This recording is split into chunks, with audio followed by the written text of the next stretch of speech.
Sup everyone, this is Jesse with 44 Astro with an astrology video over the planet Saturn.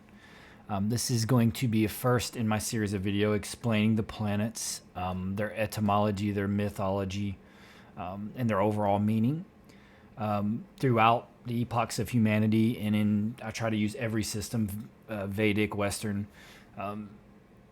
Greek, as many as I can. And there's going to be a lot to go over. I'm going to talk about influences on birth charts and his major transits and what they can mean. First off, I'm a proponent of the Western or tropical system, simply because I think it's the most accurate. I do study Vedic as well because there's good information in there, even though it's an ancient system. The main reason I follow the tropical is because it is the most modern and it has had the most time to compile data and therefore has a lot more information and nuance to it. And in my experience is by far the most accurate. It has covered more epochs of humanity, and of course the sky changes as time goes, so the ancient systems will not be as accurate anymore. There should be something here for everyone, for novices, for adepts, and even masters of astrology, because I'm going to go into a lot of depth about Saturn, the gods associated with him, the meanings, and the history behind a lot of it. And even ways to mitigate Saturn's influence if you are someone who is heavily Saturnian or are going through your Saturn return. Or if you're Vedic, you may go by Sati Sati, even though I will explain later why I know that you should go off of the Western system idea of the Saturn return. But anyway, let me start with the basics of Saturn symbolism and mythology. His color's black, obviously. His number is 3 or 33, and when I put up pictures of the magic square, it'll kind of give you an idea of why. Even though he is the sixth planet, let me explain something to you about the 369, the Fibonacci sequence. Tesla's 369 theories, not really theories. He backed them up. He said if you understood the secrets of 3, 6, and 9, and understood vibration and frequency, you understand the secrets of the universe. The third planet is the one we live on, which is Earth.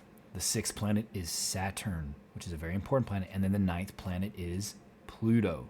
These planets are all important. Of course, Earth, because we live on it, but specifically the moon, because the moon is part of the Earth. So you want to look at the moon in accordance with the Earth, Saturn, and then Pluto, which Pluto, of course, is the ninth, the highest vibration, which represents power. There's a reason for that. And on my Pluto video, I will cover that. His metal is lead, specifically the lead that the alchemists believed could be turned into gold. The finger is the middle finger. That's why when you're flipping someone off, you're saying Saturn's influence upon you, and Saturn's influence is generally not a positive one, no matter how well he's placed in your chart. This should give you kind of an idea of what his influence brings, right? Why the middle finger, people flip people off. His day is, of course, Saturday. Saturn Day. His mudra is the Shunya mudra, and that is done with putting your middle finger all the way down with your thumb over it, like this, and when you're meditating. The chakra is the base chakra for Saturn, which is called the Muladhara. He rules the legs, bones, hairs, teeth, your joints, your gastric system. So if there's bad aspects on Saturn in specific places in natal charts, you can have issues with those aspects of your body. His Sephiroth is Bina. That is in the Tree of Life. And it's in the Kether at the very top. And it's representative of the cosmic mother, or understanding. So that kind of gives you an idea that Saturn may actually be a feminine energetic influence. Though he's referred as he, or the wise old man, or the wise old teacher, in many, many different things. But that is to say, to give a celestial divinity or planet a gender is a little kind of hard to do, and I'll kind of explain why when I get further into the video. But I would argue that if you wanted those that are the followers of the black cube of that religion, and it's called the black cube because there is a hexagram on top of Saturn, and when you look at a hexagram, it looks like you're looking at the top and the side of a cube, and when you unfold a cube, it's also a cross. And I'll give you some more explanation, some Jungian quotes that will explain how Saturn is indistinguishable from Yahweh or Jehovah. But I would argue that Saturn's energy may in fact be a feminine influence, even though I believe it really contains both, and I believe all of the celestials have dual aspects. Saturn has many different names in mythology associated with many gods. In Western interpretations, in Vedic interpretations, but I'm going to start with the Vedic because it'd be a lot quicker of an explanation. He's called Shani, and that is a graha, which is basically just means planet. He's depicted as a black figure, either with broken legs or without legs completely, pulled by a chariot that's pulled by a crow. And a crow is black. He's associated with black, so that's why it's a crow. He's also a black figure. The reason no legs or broken legs is because he was the furthest planet out that they could see. So because of that, they saw his orbit was very slow. And so that's why they had him broken legs, and he also represents delays. Why a crow? Well, a crow because crows are part of the Corvidae family, and they are the most intelligent species of bird. They are the smartest bird. Crows specifically are the smartest bird. So that gives you an idea of Saturn as the wise old teacher. He represented delays, boundaries. He also represented sickness and death, but also humility, hard work, justice, and most importantly, karma. And that's things that most of us fear, or at least don't necessarily appreciate. I'd wager most of us would rather not have to work hard and have a lot. And we don't want to be, we don't have humility. I mean, look at social media. We're out there showing all the best things that we do. It's just not part of who we are as a society. And so, that's why Saturn is really not popular, because he represents you having to work for what you have. And not only that, when you do accomplish it or have it, he wants you to be humble. He wants you to have humility. And people don't necessarily want all their karmas revisited on them either, because the aspect of karma is like kind of what goes around comes around, right? Even though it's far more than that. It has more to do with intention than anything. But if we all had all of our karmas visited on us, the things that we feel like maybe the shames that we carry, or the things that we feel like the people that we wronged in life, or the things that we did that weren't exactly purely beneficial, and I would say all of us have, we wouldn't want that to be visited on us, and that's what Saturn does. And that's why he's feared so much, especially the aspect of Sati Sati, which is, it literally translates as 7.5 years. But I'll explain Sati Sati later in the video, and the Saturn's returns as well. Now I'm going to go to the Western school of thought, and I'm going to go into a lot more detail here because, again, there's a lot more to go over because there's far more information. Not that there isn't a lot of information in the Vedic. This is just the school that I trust the most. So he's got many different names throughout all the ages and pantheons, but I'm going to start with Kronos specifically because pretty much all of Western culture is based off of Greek culture. Even the Roman culture was based off of the Greek culture. In ancient Rome, more people spoke Greek than they did Italian or Roman. Look it up. It's the truth. The name Kronos or Cronus, and he was the god of time and the harvest. Okay, first you need to understand that the sun and Saturn are inseparable. They are each other's opposite, right? One is death, one gives life. One is the light, one is the darkness. They are the yin and the yang of each other. Saturn is basically the malevolent counterpart or opposite of the sun and is completely inseparable from him. So if you look at the word Kronos or Cronus, the etymology that it is derived from the word Karen, K-A-R-N, which means to shine. And you also get the words coronal, carnal, which is carnal sexual energy, which is how it is believed that you raise the Kundalini, or at least one of the ways. Coronate and crown. And when you see a crown, you think of all the spikes coming out of it. What does that represent? The rays of the sun. And they're all derived from that word, the ancient Greek word. Also, in alchemy, he was called the Sol Niger, or the Black Sun.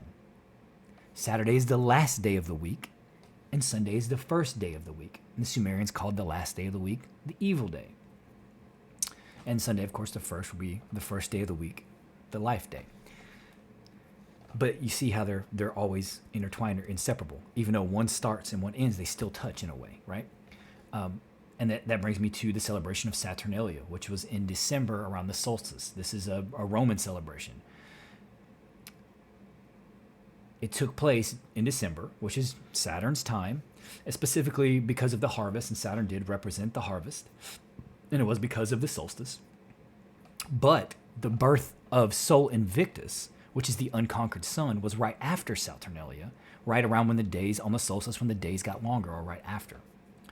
And that's what Christmas is based off of, basically completely, is off of that celebration. Not just that celebration, but it's representative of that time of the year. And our culture is based off the Greek, and the Romans were based off the Greek as well. Which brings me to Santa Claus, and then his counterpart, Krampus. Krampus has horns and hooves like a goat, Capricorn, and was the one that would take your children away if they were bad. And Santa Claus, of course, would be the Christ-like, or the one that brings gifts. And of course, one represents the sun, and the other represents Saturn. And if you look at the taking away the boys and girls, it mimics Kronos, which is Saturn, who ate his 12 children, 12 signs of the zodiac, except Rhea, his wife, gave him a stone instead of Zeus. So he believed he ate Zeus, but didn't. Zeus grew up and overthrew him and castrated him. And that also correlates with Moloch, or Molech, the Canaanite god, who also ate children, or even the god Bel in the Babylonian pantheon, which literally translate as Lord or Master, and who's considered both Saturn and Sol, or Sun. The Greeks, as well as Carl Jung and Marsilio Ficino. Marsilio, you know who Carl Jung is probably. I talk about him all the time. Marsilio Ficino is also a Renaissance astrologer. Called him Oikodespotes, which is Greek for master of the house. And make no mistake, he is the master of the house. And here's a quote from Jung. In the form of a dove, she, Sophia, descended into the water and begot Saturn, who is identical with Yahweh, or Jehovah. Saturn, as we have already mentioned, is the other sun, or the Sol Niger, black sun of alchemy. I hope in that you can kind of start to see and understand how strong the influence of Saturn is. It's as strong as the sun because it's inseparable. And it's very important. And he's also a fertility god in the Norse. I can't pronounce it. It's Najor. I'll put a picture up to kind of explain it. And he's also the Greek equivalent of Pan, which is also fertility. Think about it. Pan was a goat-like figure, Capricorn again, and also Bacchus and Dionysus, which also represent fertility. And this all falls under the realm of Saturn. And during Saturnalia, they would have orgies and celebrate and drink, and they would let the slaves be the masters, right? Though how often and true to this that really was, it definitely did happen some, and that was the idea of it. And it was clearly the idea of service and humility. So this brings me to where I'm going to differ from a lot of astrologers. The Roman god Janus, the two-faced god. And most astrologers don't include Janus as associated with Saturn or completely overlook it. But you have to understand the month of January, right? That's Capricorn and Aquarius, which Saturn rules Capricorn, and in ancient astrology also rules Aquarius. January is named for Janus. There is a reason for that. January is completely ruled by Saturn, right? And that's why, and so Janus therefore rules Saturn. Saturn rules Janus. Janus is the two-faced god, known as the god of gateways, beginnings, specifically the beginnings of conflict. Again, Saturn brings conflict. Transitions, time, you get time again. Choices, duality, doorways, passages, endings, specifically endings of conflicts, and of course coins. He was on all of the initial Roman coins. That's why Saturn can bring wealth in some situations. Great wealth, actually. Janus gives a more broad and complete interpretation of what Saturn really is. And this is why I'm going to cover him and his influence specifically as the Roman god that was represented in Rome, because it gives the aspect of duality, the two faces, seeing the future and the past. And Saturn, if you really understand the influence of Saturn, it is absolutely dual, but I'll get into more of that. So Saturn is considered rigid or like restrictive, like restricting movement, when in fact, he's teaching us of duality or movement specifically. The ancient symbol for Capricorn wasn't just the goat; it was the sea goat, and I'll put a picture of that up. They are the goat fish, and it represented the two natures of Saturn: the kind of emotional, watery, moving aspect, and then of course the stubborn goat aspect of being like restricted or stuck. But anyway, it's definitely a fundamental aspect of Saturn is the dual aspect. So Janus is the two-faced god, right? So when you hear that someone is two-faced, what does it make you think of? It's someone that will say something to someone in their face and then say something completely different behind their back, or something else entirely or opposite to what they said before. This points to Saturn's ruling of the occult, hidden meanings, things never being what they seem. It also points to Saturn's inseparability to the sun. It's probably the two faces, right? Because it's a representation of the sun and Saturn in union. That's why it's the gateway, right? We're trying to become solar. That's why Janus rules gateway. Our journey in life, macrocosmically, if we're looking at the journey through the solar system and the zodiac, is to become solar, is to be able to know ourselves so well that we can teach others by giving out what we have learned. Know thyself. That's the alchemical goal. That's the alchemical process, to know thyself. And like the sun rays, we'll be able, if we know ourselves so well, we can give out what we've learned in service, because we'll be the truest, most fundamental version of ourselves. And we can give that out and help. As we helped ourselves, we'll naturally help the world, just like the sun gives out its rays and warmth. And the beginning of that journey starts with Saturn.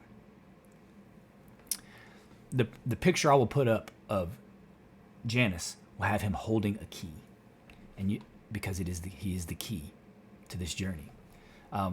Saturn was the last planet of the ancients, as I said before. They couldn't see past him, so he was the boundary or last planet. They looked at him as the boundary. And even now, they couldn't really see what Saturn looked like, so they didn't necessarily know he had rings, which also represents a boundary. But even in modern astrology today, Saturn is the last planet in the planets that rule the individual psyche or journey. It's, Neptune, or Uranus, Neptune, and Pluto that are a collective influence on humanity because they move so slowly around the sun. He's also known as the guardian on the threshold, or the guardian of the void, the gateway, that which must be passed to ascend. This is why you always see Janus holding a key, because he's the holder of all the gateways that you have to pass through. The journey starts with Saturn. If you wish to become solar and you wish to be enlightened, you have to start with Saturn. It's just the way it works. And the Romans, they would not pray to any god before they prayed to Janus, because he was the one that would allow their prayers to reach their location. He was the one who opened the gateways for their prayers. So you may be thinking, well, Jesse, how do I open the gateways? There's not really an easy answer to that. And honestly, it's going to be unique to every single individual. But the one thing I will say is that the more you understand Saturn's influence in nature in your life, the easier it's going to be to navigate that and navigate the experiences that Saturn brings and that come along that will help you not only see the gateway, but pass through it, have the key. Janus can see the reason he has two faces is because he can see into the future and in the past, but he's completely blind to the living moment. And when Saturn is a detriment in your life, it's very likely that you're going to be thinking about past events that brought you trauma, or you're going to be having heavy anxiety about something that's going to happen in the future that you need to get done, and you're going to be completely away from the moment. And that's why Saturn's associated with melancholy and depression, right? But there's a dual nature to that, and I'll get to that. See, Saturn rules over learning through immediate experience. That's why Janus can see the future and the past, but it's you that has to learn in the moment. This is an aspect of Saturn serving you lead, more appropriately a lesson, and then through those lessons you turn that lead into gold. That is the process of alchemy, and it always starts with Saturn. Now, understand that the Greeks and the Orphic doctrines believed that Saturn ruled over all form, and that he was the architect of all creation. All creation. the material creation specifically, but they said all creation. And it said that Saturn ruled before there was time, before time existed. And he's also considered the god of time. Duality again. And because we live in the world of form and he's the architect and ruler of it, we are subject to its laws and designs and therefore subject to Saturn's laws and designs.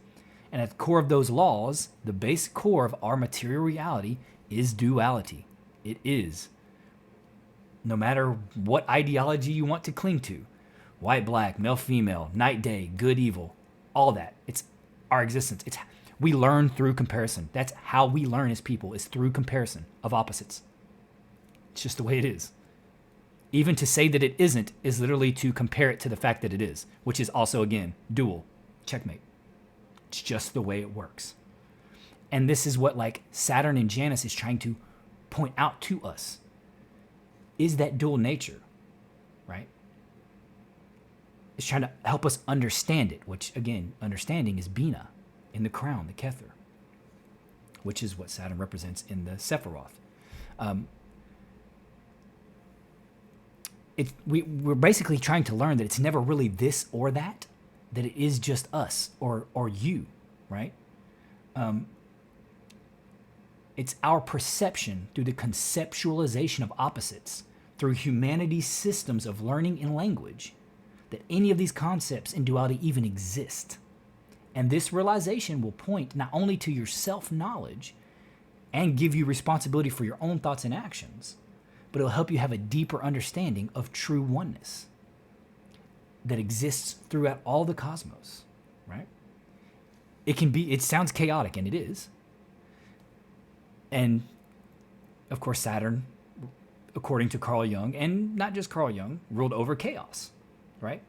In alchemy, it was also Mercury, right? Jung said, in all chaos there is cosmos. In all disorder, a secret order. It's a Saturnian quote through and through, specifically because Saturn does rule over chaos. See, Jung was an introverted thinker. That means he was always thinking. He's an introvert by nature, really. Always in contemplation. That's why he was a student, too. He believed that his entire life was ruled over by the Saturnian influence, as did Marsilio Ficino. They both have they're ascendant as Aquarius with Capricorn in the first house. Or not Capricorn in the first house, with Saturn in the first house. And Saturn was the ancient ruler of Aquarius, and now co-ruler. And an actual quote from Carl Jung in Liber Novus, the Red Book. The ruler of my birth, old Saturnus, slowed down my maturation process to such an extent that I became aware of my own ideas only at the beginning of the second half of my life, exactly 36 years of age. Jung believed that he ruled chaos, that Saturn did, and Mercury as well. But being that Mercurius is literally the son of Saturn, and by extension also he was closest to the sun, Michael, as far as the angels, and is always illuminated by his rays. And it could be argued that, so basically Mercury is probably an acolyte of Saturn, but at the same time he was closest to the sun. So then you get that Saturn-Sun connection again. It's most likely that the other face on Janus is Mercury. It's really the sun. It's really Mercury representing the sun. Because think about Icarus, right? He who flew too close to the sun, what happened? Burned up and died. You can't fly too close to the sun. And if you study theosophy and you study the cosmic rays, the first ray is the ray that represents the sun and that cannot really manifest itself in a human because it's purely destructive in nature because it's so powerful. And that's why we have to do it through that which is closest, which would be Mercury, if that makes sense. So Mercury is basically the sun's representative, though it is the sun of, because we can only get that which is close. We can't get the pure because it would just burn us. Too close to the sun, Icarus, you'll burn to death. If that makes sense, right? It again connects the sun and Saturn, but also gives us Mercury, our ability to experience the sun and not be burnt to death. And Mercury also rules our ability to learn. And so that's why I think the two faces are. So really the two faces in Janus are not just Saturn, but Saturn and an expression of the sun or Mercury as the sun. Jung associated all Mercury and Saturn with the chaotic expression of the primordial cosmogenic source, or the universal first matter. Specifically, that's what Mercury is, or what he represents. The Mula Prakriti, which is the source matter from which everything was formed. So Saturn basically took what takes us back to Saturn as the architect of everything. He used the mercurial substance to shape everything. And if you look at like the aspects of the early universe and how scientists say that it was formed, right? It was chaotic and immature, exploding out of a big bang, right? And Saturn and Mercury in natal charts can be looked at with a similar influence as chaotic. At the very least, they rule over it.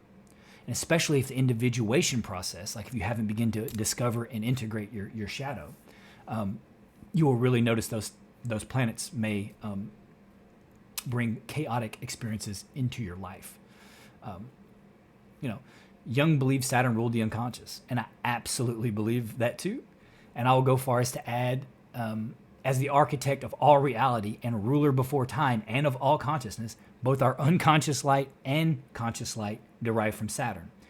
Though I would say that the conscious light is expressed through the Sun-Mercury connection, Sun and Mercury, and they do have influence over that conscious light, but its progenitor, where it came from, is the dark, fertile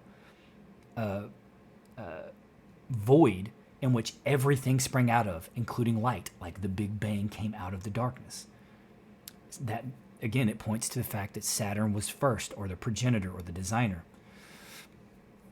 which is Saturn's realm, right? The fertile, and that, again, it points to goddess worship.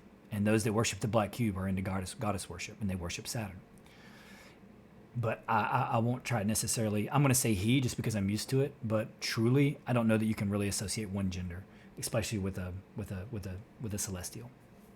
And if we want to raise our consciousness to the higher states of being, right, you need to understand that the light, your conscious light, doesn't grow without your unconscious light growing with it. It's just the way it works. You have to work out the contention of opposites within you, conscious and unconscious, and then cultivate them, and it'll give you like a more fundamental and complete version of yourself. That's what we're trying to do, is be complete. And this is what Saturn's lessons and chaos are all about. We should look at the process of dealing with Saturn and his chaos as a process that begins with evil, but ends with good. And if you don't look at it in that way, it can consume you. And that's really the only way through it. And sadly, Saturn is a very, very harsh teacher. He does not take prisoners. He shows no mercy. The Greeks believed that thoroughly, that he gave out justice, did not care who or what you are. It's just the way it works, sadly.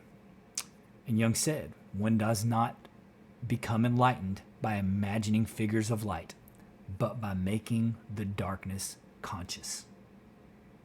The latter procedure, however, is disagreeable and therefore not popular. That's why most of us will not get there, sadly. And this brings me to the alchemical symbol or ingredient that's associated with Saturn, which is sulfur. Sulfur is a combustible solid and therefore burns, right? This is why he's so important in alchemy. I imagine you've seen the images, and I'll put one up, of, it always shows like the sun or the moon and the alchemist, right? But you don't really see the symbol for sulfur or Saturn all the time. You do sometimes. Why? Because Saturn is the fire that's in the picture, that's always there burning, or the salamander, which is the alchemical symbol for fire. And it's always there, right? In all the images, you'll always see fire or salamander. It's because things with Saturn or Janus are never as they seem. He rules that which is hidden, the occult. So the alchemists portrayed him in that way, as to keep it hidden. He's the fire that purifies our solar attributes and our lunar attributes. That's what sulfur does. It burns. It's flammable. And of course, any other planet that Saturn will be associated with, he will purify or burn you to death. Just the way it works. The astrologer Alan Leo, and he's a British astrologer, said that Saturn is the god of contemplation, regeneration, and perfection. Specifically focus on the perfection. He's burning away all that is unnecessary. And generally that's done through lessons in the moment or just lessons over time, right? He also believed that Saturn was the bridge from consciousness to self-consciousness or self-knowledge to God consciousness or super consciousness. He is the first step in the creation of the philosopher's stone. He is the lead that has to be turned into gold. He is the gateway to ascension. Janus.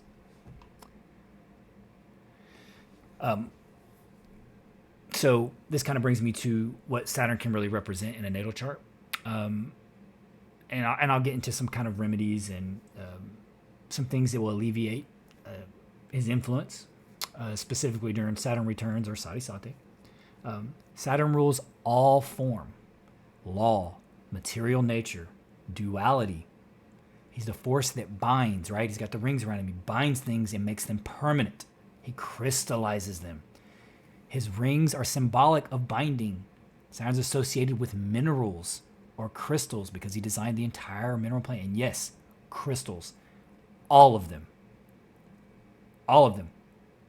So know that when you're buying crystals, using them to decorate, thinking that you're getting special or benefic energies out of them, know that you have just now invited Saturn in. That is his realm. He rules all of it. Doesn't matter what that crystal represents. Saturn rules it. And if you have unresolved karma in your life or have a heavy influence of him in your chart, he's in detriment in some way or a lot of bad aspects, prepare for what's coming. The lessons are coming. You've let Saturn know that you want his influence in your life, even if you do it unconsciously. I'm not saying crystals are bad. I wear crystals. I wear symbols. I'm wearing Saturn stuff all over me right now, and I'll get to that.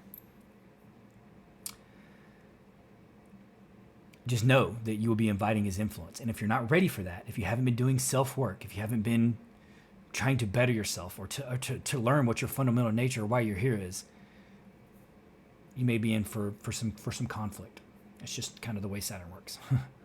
And because he rules minerals and crystals, he also rules prophecy or scrying, like crystal balls or looking through crystals. And if you think about it, Janus can see into the future, also the past. So that's the whole aspect of prophecy and scrying. I would say even seances. He rules over melancholy or depression, seriousness, dryness, coldness, grief, solitude. He is the scapegoat, the one you can blame everything on. But it's not that simple. And you should never look at Saturn or any malefic planet and be like, it's their fault these things are happening or why I'm like this. It's your choice. They're just giving you lead, and you have to figure out how to turn it into gold. And I know it all sounds bad, and it definitely can manifest this way and probably will or usually does in most people's charts. But as I said, things are never what they seem as Saturn, or with Saturn. That's why he's two-faced God. That's why he's Janus. There's always hidden gold in the lead that he gives you. For example, Cornelius Agrippa states that the melancholics that are ruled by Saturn are by their very nature a prophet. And the exact quote is, they can become a receptacle of divine spirits and they learn of them the secrets of divine things. It foretells things which are appointed by God's special predestination as future prodigies, miracles, or prophets to come, the changing of the law. It's powerful stuff. You have to understand that the Renaissance and even the ancient Greeks didn't look at Saturn as just bad, right? You'll hear a lot of astrologers say, if you have this specific aspect or Saturn in this specific place, this is bad and this is just going to be bad and that's the way it is. No. The Greeks, as well as in the Renaissance, they believed, specifically the late 1500s, early 1600s, they believed that it was up to the individual to use Saturn's influence to learn and to grow and to be more. And you can turn what seems to be a detriment into a benefit.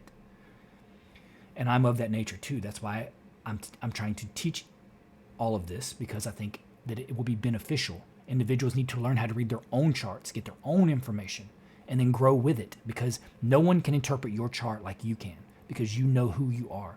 Well, hopefully you've been doing work to know who you are and you know your own life experiences. It's not to point out and say, this is why this happened.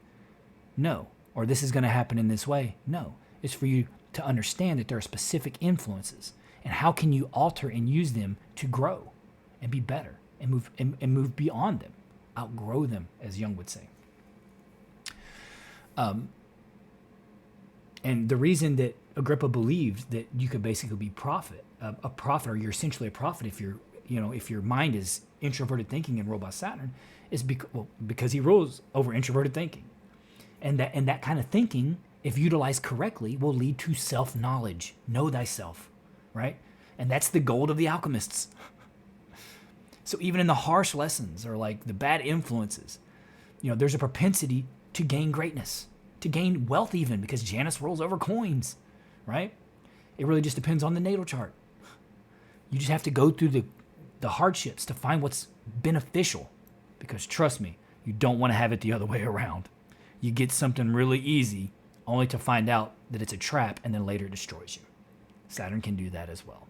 Better to have the hardships first and learn the lessons. Because if that's the way it's going to happen for you, be thankful. Because there are those that find an easy or a cheat to get something and then are destroyed by it. And you don't want to be that. I wouldn't want to be surprised like that. I wouldn't want to be a person that took shortcuts or cheated anyway. But with that being said, it's good to be on the end of having to face the hardships and learn. Now, if you don't learn your lessons, that's a whole different thing. It's going to keep repeating, but we're going to get to that. Which brings me to magic. Yep, he also rules magic. Everything occult, actually. We have astrological records, some of the oldest that we can find, all the way back to the first systems developed in like the Arabic world, right? For 2 millennia, it's been agreed upon that Saturn rules magic. The Islamic astrologers Abu Mashar al-Qabisi, they both state that he presided over magic, and those are thousands of years old. But you have to understand that when I speak of magic, I'm more of the Jungian school of its interpretation, right? You have to understand that Carl Jung went through a great, deep depression after he separated from Freud, right? And when that happened to him, he went into like meditations and self-contemplating because he was an introverted thinker. And I said he was ruled by Saturn. Or he believed he was ruled by Saturn, like as I stated. But he found his holy daemon. And in the Red Book, he mentions this, and his name was Philemon, right? Or the old teacher, or Saturnus, as he stated in the quote about his birth chart, right? Being ruled by Saturnus. You understand when I see daemon, I'm not saying a demon. Daemon literally translate in Greek to God, godlike, power, or fate. In other words, it's a connection to the higher self or to God. And it helped teach him his fundamental nature, right? Which is, of course, Saturn's mission, to teach you why you're actually here and your fundamental nature. Anyway, back to the aspect of magic. Philemon taught Carl Jung that magic is everything that eludes comprehension. And Jung stated that it is an error to believe that there are magical practices that one can learn. One cannot understand magic. One can only understand that which accords with reason, because that's kind of how we think and learn. Magic accords with unreason, which one cannot understand. Magical understanding is what one calls non-comprehension. Everything that works magically is incomprehensible, and the incomprehensible often works magically. The practice of magic consists of making what is not understood understandable in an incomprehensible manner. So Jung is basically, relating with the unconscious influences, right? Understanding them and making, basically,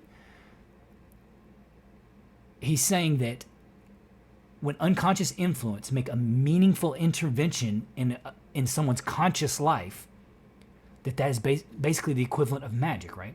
Like synchronicities that happen, or experiences that are like super profound, like theophanies. Like a theophany is like a spiritual experience, right? Like a God experience with God. They can bring like great change in an individual, but can't be like rationally explained or understood, right? And so the practice of magic is how an individual can relate those unconscious influences, grow and change, but not really be able to linearly explain how or why these things occurred. You know, basically turning that which is in them or useful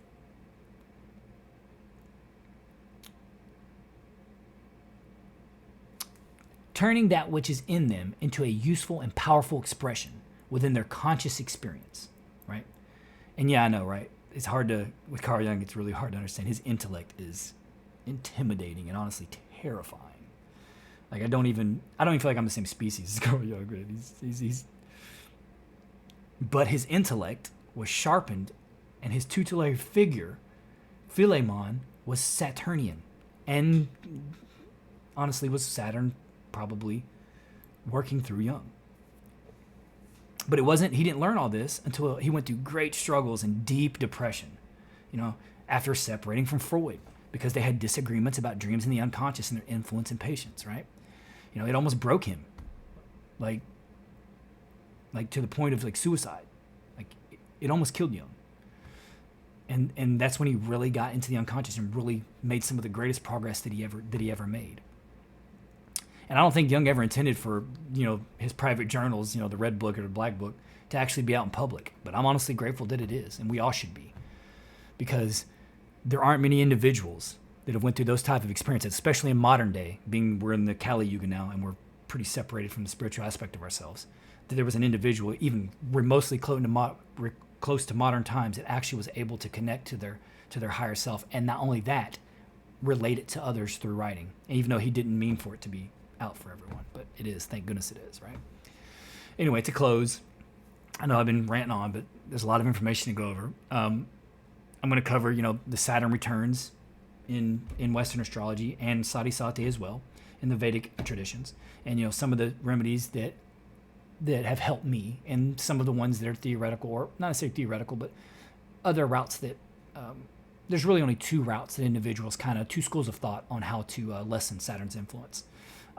In Vedic astrology, not like the Western, Sati Sati is based off, which it literally translates as 7.5 years, is the event when Saturn enters into the sign before, the sign of, and the sign after, where the moon sign was at birth. The moon sign, right, where the moon was. The sign before the moon, where it was at, the sign of where the moon was at, and the sign after, each 2.5 years, because that's how long Saturn around approximately stays in a sign.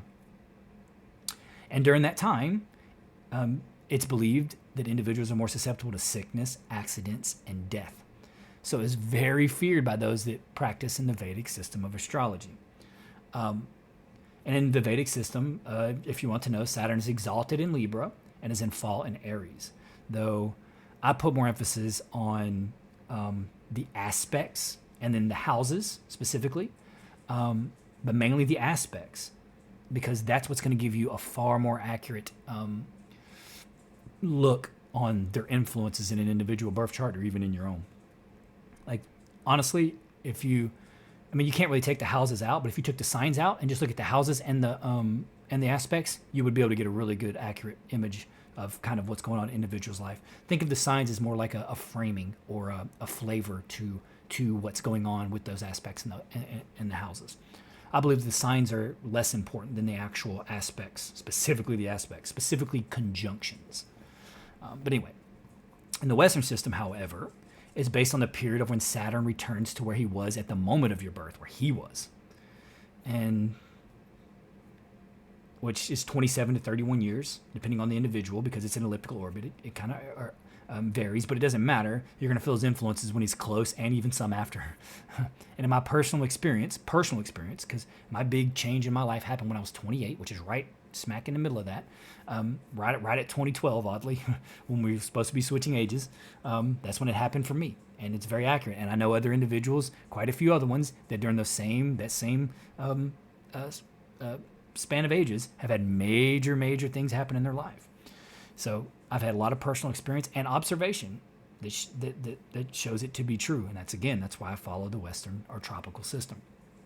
During this time, whether you want to go by Sati Sati or just your Saturn return where he was, life can get really rough during that time in an individual's life. And if you live into your 90s, you're going to get three of them: 27 to 31, 56 to 60, and 84 to 90. and how bad or good the experiences are that occur to you during that time are going to be determined by your efforts as an individual to really understand yourself. Learn what lessons you need to learn, what karmas you need to work out, not just past karmas or even past life karmas or inherited traumas or ones you even created during this lifetime. And then not only working those out, but discovering your fundamental nature and purpose on this earth, because that's what Saturn wants. And that's generally taught, sadly, through catharsis or through crisis, because those lessons tend to stick with us. Most of us won't learn if life is really easy. It's just human nature. We'll kick back and be like, man, life's good, and just chill. I know if what happened to me didn't happen to me in my life, I probably would have been like that. And honestly, figuring these things out can be lifelong processes. And Saturn can make lessons last a really long time. They're repeating patterns too, So when Saturn makes his return in your life during those epochs, hopefully the time before that was used wisely. And when we're young, it's almost never used wisely. So our first one is generally the worst one. And he really generally, in natal charts, when Saturn's heavily influenced, he'll generally delay things to probably, like Jung said, 36. Lay down, Jenkins. Generally to around 36. He'll generally kind of let off of in late 30s, early 40s. You really kind of his influence really kind of starts lessening, right? And you can, and you're, mainly because you're mature, and plus Saturn rules old age, so, the effects won't be as much. It's generally that first one that really gets a lot of people. It even kills some people, right? You hear a lot of like celebrities that die around 27, 28. That's because Saturn took them. But hopefully you use the time before those, wisely, and work on those purposes and your own fundamental nature and your self-growth, and really connecting with your unconscious aspect of yourself, which Saturn is speaking through. Because if not, you're generally going to have upheaval and conflict. It's just the way it works. The kind of conflict and upheaval that's necessary to make you change and to grow. That's just the way it works. Now, as far as like lessening Saturn's influences, like I said, there are two schools of thoughts, right? You have the ones that believe that, during specific transits, like Saturn may be touching like during a transit, aspecting something important in your chart, like where your sun, moon, or ascendant was natally, or during his Saturn return. People like Marsilio Ficino believed that you want to promote things that represent the benefics, like the sun, Jupiter, Venus, even Neptune, right? Because they all represent things that are opposite to Saturn. So like wearing yellow or orange, or wearing gold, having bright flowers around, beautiful art, lovely smells, things like this, right? Avoiding crystals at all costs, doing whatever your spiritual practices are on days like Thursday or Sunday, that type of thing, right? Marcelo Ficino believed you would kind of block out Saturn's influence. But with that being said, here and now, even having like sigils, pinnacles, and seals, like the magic ones, magic squares of the benefic planets, or their sigils and things. And I'll put sigils up of Saturn and his seals and things like that. Specifically, you want to focus on the third pinnacle of Saturn. And I think in the picture, I think it's I'll put what it is. I think it's B2. That pinnacle is helpful with protection if you want to create it. But I'm telling you right now that I'm of the school of thought, and if you really start looking at what most people say you need to do, you basically just need to embrace Saturn. You need to wear black. You need to fast on Saturdays. Think about it. Why in Judaism do they keep the Sabbath and keep it holy? It's said that Saturn is the god of the Jews specifically because of that. And when is Mass held for the Catholic Church? Saturday. Why? They are doing spiritual practices on Saturday for a reason, to lessen Saturn's influence in their life. In Sarisate, they would even feed crows or feed black dogs, specifically because black dogs represent Bhairava, which is honestly just an aspect of Saturn, but is a protector. And they also believed that he could, in somewhat, control Saturn, even though it is literally Saturn. So you're basically saying you need Saturn to control Saturn. That should kind of give you an idea that you kind of just need to do things that appease Saturn, or would show that you are giving effort and that you are aware of Saturnian influences. And they even say the goddess Kali, which is literally the destructive form of Shiva, which Shiva, if you look it up, is also associated with Saturn. So, I mean, it's just the way it works. Give money, specifically on Saturday if you can. Give your time. I would say fast on Saturday, specifically during the day. So in Shani temples, which is Shani is Saturn, the Graha in Vedic, the priests in Shani temples would wear black on Saturday. They would sit on a bed of nails, not even kidding, and counsel either devotees or individuals that came to the temple for help on Saturday specifically. Because what are they trying to do? They're doing things that represent Saturn. Humility, service, justice, helping others. Like, these things are great things when you say them, but how many of us really actually follow these things? That's why Saturn is so rough on us, because most of us aren't humble. Most of us don't want to work hard. Most of us, don't want to go out of our way for something or someone else. These type of things, right? Also, crystals, specifically sapphires. Sapphire translates as dear to Saturn. Also, the seal of David. This is a Saturnian seal. This is a Saturnian symbol. Even the cross that's inside it is a Saturnian symbol. I told you, if you unfold the cube, this the black cube, it makes a cross. Crosses are Saturnian. That's right. It's separable from Yahweh, Jehovah. Sapphires. I have a star sapphire, a black star sapphire, and then a blue sapphire in the eye. This is because, and I'm wearing black. It's also Saturday, and that's why I'm going to upload this on Saturday.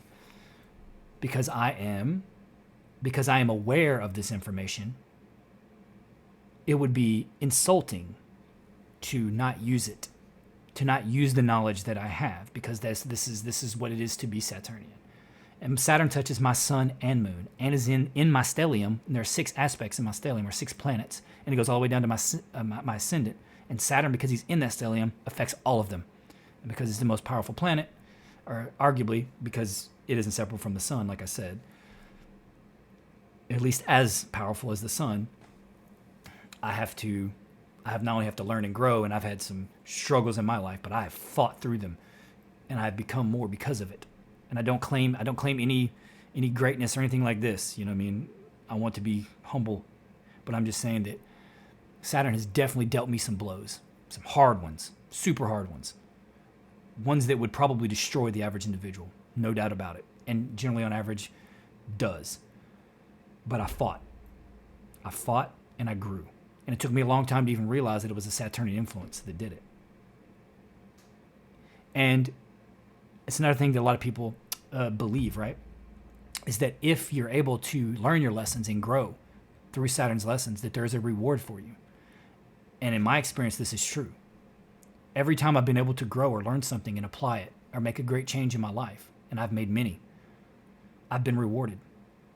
And it's always obvious when the reward comes. For me, it generally is monetarily, like I get money in some way, because specifically I have Jupiter in the 2nd house. So I think your natal chart is going to kind of give you some where your benefics are. It's probably specifically Jupiter. Will kind of tell you where your rewards will come from, like what house and kind of what aspects are on it. That's just my specific. Wear sapphires. Spend time specifically on Saturday in study, in meditation, in contemplation. Always be working towards some kind of goal, specifically ones that better you as a person. Because if you better yourself, you're automatically going to be better for others that are around you, because you are being better. You're going to be an example to be better. You're going to make others want to be better. And look for patterns that keep emerging in your life. If you see a repeating pattern,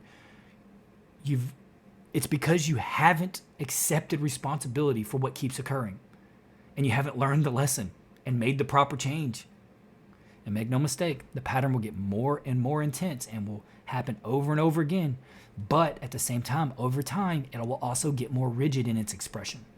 And if you're not careful, that rigidity will turn into crystallization, and then you will become stuck. And you don't want that.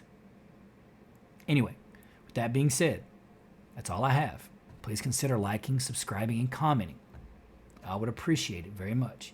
And if you have any questions, please post them in the comments. I'll be more than happy to answer them to the best of my ability and to the best of my knowledge. Anyway, thank you for being here, and I hope to see you here again.